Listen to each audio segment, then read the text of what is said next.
Sumainyo ang Panginoon. At sumaiyo rin. Ang mabuting balita ng Panginoon ayon kay San Mateo. Papuri sa iyo, Panginoon.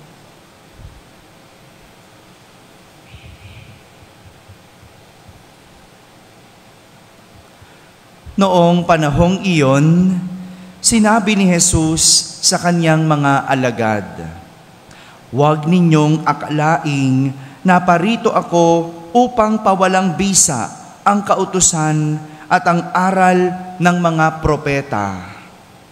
Naparito ako hindi upang pawalang bisa, kundi para ipaliwanag at ganapin ang mga iyon. Tandaan ninyo ito, magwawakas ang langit at ang lupa at ang kaliit-liitang bahagi ng kautusan ay di mawawalan ng bisa hanggat hindi managaganap ang lahat. Kaya't sino mang magpawalang halaga kahit sa kaliit-liitang bahagi nito at magturo ng gayon sa mga tao ay ibibilang na pinakamababa sa kaharian ng Diyos. Ngunit ang gumaganap ng kautusan at nagtuturo na tuparin iyon ay ibibilang sa dakila o ibibilang na dakila sa kaharian ng Diyos." Mga kapatid, ang mabuting balita ng Panginoon. Pinupuri ka namin, Panginoong Hesukristo. Magsiupo ang lahat at makinig sa homilya. Sang magandang umaga po sa inyong lahat. Magandang umaga rin sa mga nasa barangay na nakakapakinig ng ating banal na misa, sa lahat ng mga nasa tahanan at may sakit na nagsisimba via online. Sa lahat ng nasa abroad, sang magandang araw po sa inyong lahat. Kasama kayo sa aming banal na pagdiriwang dito sa ating parokya. Aral tungkol sa pagsunod sa kautusan o batas ang ipinapaliwanag ni Jesus sa kanyang mga alagad sa ating ebanghelyo. Aral tungkol sa batas o kautusan. Ang paliwanag ni Jesus, "Huwag ninyong akalain na naparito ako upang pawalang bisa ang kautusan at ang aral ng mga propeta." Sabi ni Jesus, naparito ako hindi upang pawalang bisa, kundi para ipaliwanag at ganapin ang mga iyon. Alam kasi ni Jesus ang iniisip ng mga tao tungkol sa Kanya. Lalong-lalo na ang mga Pariseo at Eskriba na bihasa pagdating sa kautusan o batas. Marami kasing beses na hinuhuli o sinusubok si Jesus gamit ang batas. Andiyaang nagpapagaling si Jesus ng mga may sakit sa araw ng pamamahinga. Naalala niyo yung mga kwentong yon, di ba? Nagpagaling si Jesus sa araw ng pamamahinga na para sa mga Hudyo, para sa mga Pariseo, para sa mga Eskriba, paglabag iyon sa batas. Paglabag iyon sa kautusan tungkol sa araw ng pamamahinga.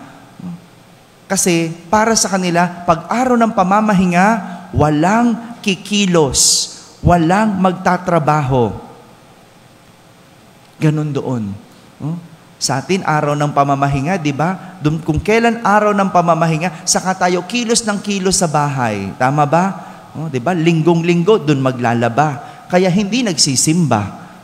Linggong-linggo, doon maglilinis ng bahay, general cleaning. Kaya hindi nagsisimba.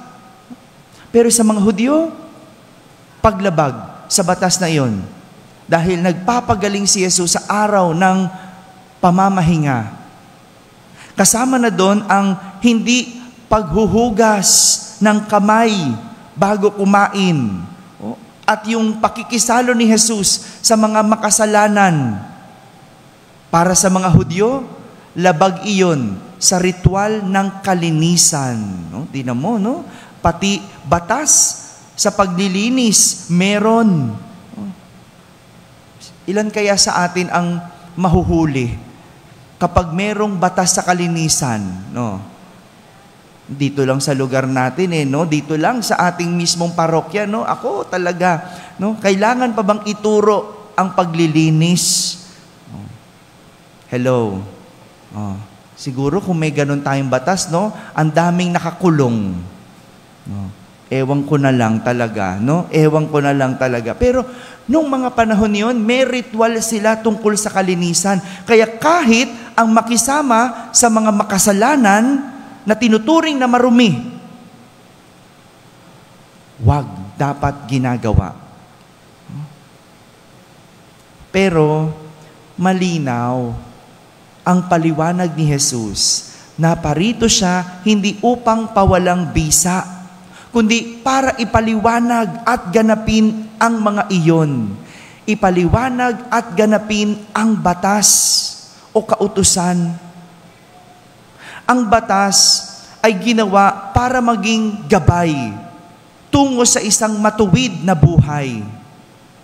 Ulitin ko po, ang batas ginawa para maging gabay sa matuwid at mabuting buhay. Hindi ito ginawa para kondenahin ang mga tao, pintasan ang mga tao. Hindi ginawa ang batas para bantayan kung ano ang pagkakamali ng tao. Yan.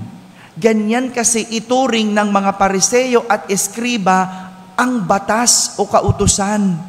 Naging paraan nila para kondenahin si Jesus. Naging paraan nila para bantayan ang pagkakamali ni Jesus. Batas ang ginamit nila para hulihin si Jesus. Sa halip na makita nila ang matuwid at kabutihang ginagawa ni Jesus, ang nakita nila pagsuway sa batas.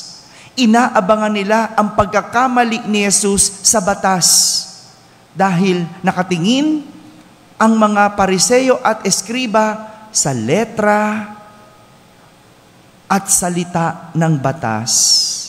Yun yung kanilang binabantayan. Bawal. Sige nakalagay, bawal. Kaya tingnan natin, sino may gumagawa ng mga bawal. Ganon nila tignan ang batas. Sa halip na gabay yun para maging matuwid ang buhay ng tao. Hindi ba? Pag may batas, pakiramdam natin, tayo ay kinokontrol. Kasi ganon natin tignan. Hindi ganon. Ang batas, tuntunin yan para tuwirin ang buhay. Titignan mong batas, ano bang mga mali sa ginagawa ko? Mali pala yun. Okay, itutuwid ko. Kasi sabi mali. Di ba? Pakiramdam natin kasi, ang batas parang parusa.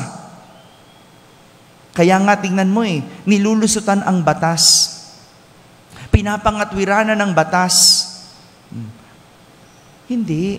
Ang batas, ginawa yan para gabay natin sa matuwid at mabuting buhay. Kung tutuusin, pinapaliwanag ni Jesus na ang bawat dapat ginagawa ng tao ay matuwid. Matuwid.